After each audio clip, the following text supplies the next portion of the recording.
Na mpendwa msikilizaji na mtazamaji wa JJ Creative Studio, karibu katika masomo ya kesha la asubuhi. Anza asubuhi kwa nguvu mpya kwa kuinua jina la Yesu juu ya maisha yako. Yesu akiinuliwa juu, mioyo inaunganishwa, maisha yanabadilika. Ni mimi binti Josefati, nikusihi makinika nami hadi tamati. Piga pandana ya makelele, Yesu yuaja tena. Ipaza sauti, imba sana. Yesu yuaja tena. Anakuja, anakuja. Yesu yuaja tena.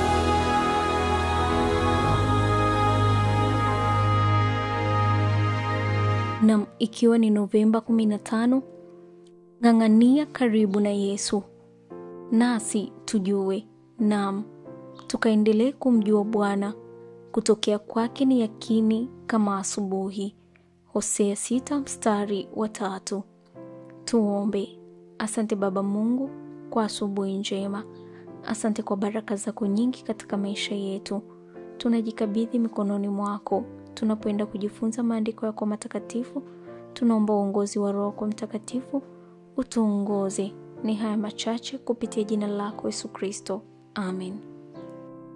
Wakati shetani anapokuambia kuwa dhambi zako ni nyingi kiasi cha kukufanya usiwe na matarajio yoyote ya ushindi mkuu kwa Mungu, mwambie, Biblia inafundisha kuwa wale wapendao zaidi ni wale waliosamehewa zaidi.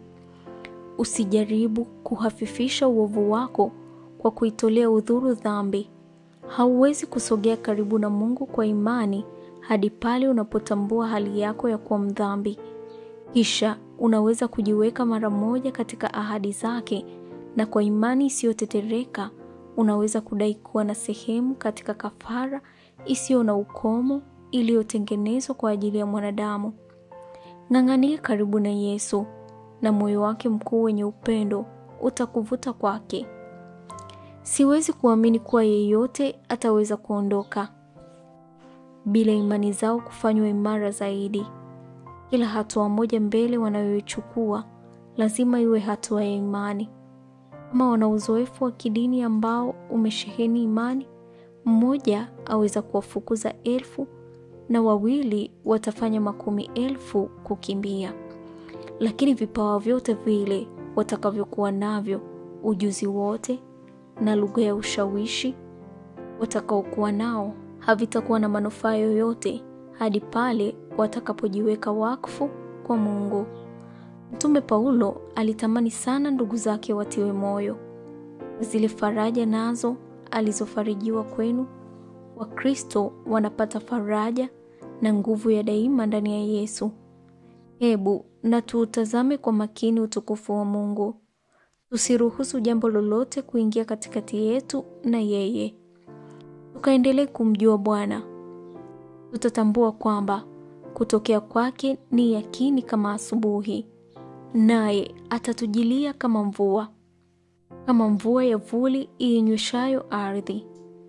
Ikiwa tu washiriki wa asili ya uungu, tunapaswa kuakisi mfano wa maisha na tabia ya Bwana wetu mtakatifu. Hatuwezi kuwa wavivu kutafuta ukamilifu huu wa tabia. Hatuwezi kuwa wakimya kwa watu wanaotuzunguka na kufikiri kwamba wengine watafanya kazi kwa niaba yetu. Na kila mwenye matumaini haya katika yeye hujitakasa kama yeye alivyo mtakatifu. Tunapaswa kuwa watendakazi pamoja na Mungu. Maisha yawe kwetu yenye unyenyekevu na bidii ya kufanya kazi ya wokovu kwa kicho na kutetemeka. Kisha imani, tumaini na upendo vitadumu mioyoni mwetu. Kisha imani, tumaini na upendo vitadumu mioyoni mwetu, vikitupa bidii kwa ajili ya thawabu zinazowangojea washindi. Adui asiyechoka na mwenye kudhamiria ameandaa njama zake kwa kila roho ambayo haijajiandaa kwa majaribu na kulindwa kwa maombi ya daima na imani iliyo hai. Sisi peke yetu binafsi au kwa pamoja, hatuwezi kuwa salama katika mashambulizi yake yasiyokoma. Lakini kwa nguvu za Yesu, kila jaribu, kila ushawishi pinzani, ukiwa wa wazi au wa siri, unaweza kupigwa kwa ufanisi. Kumbuka kwamba mshitaki wenu Ibilisi, kama simba angurumaye, huzunguka akitafuta mtu ammeze. Hivyo muwe na kiasi na kukesha. Utasoma Historical Sketches ukurasa wa 135 na 136. Huu ni mwisho wa somo la Novemba 15. Ng'ang'ania karibu na Yesu. Tuombe. Asante Baba Mungu kwa somo hili zuri. Baba, tumejifunza kung'ang'ania karibu na wewe, maana ndipo ukombozi wetu unapatikana. Tuwezeshe, tupokee na tuwezeshe kuyashinda yale majaribu ya mwovu Shetani. Ni haya machache kupitia jina lako Yesu Kristo. Amina. Anakuja, Yesu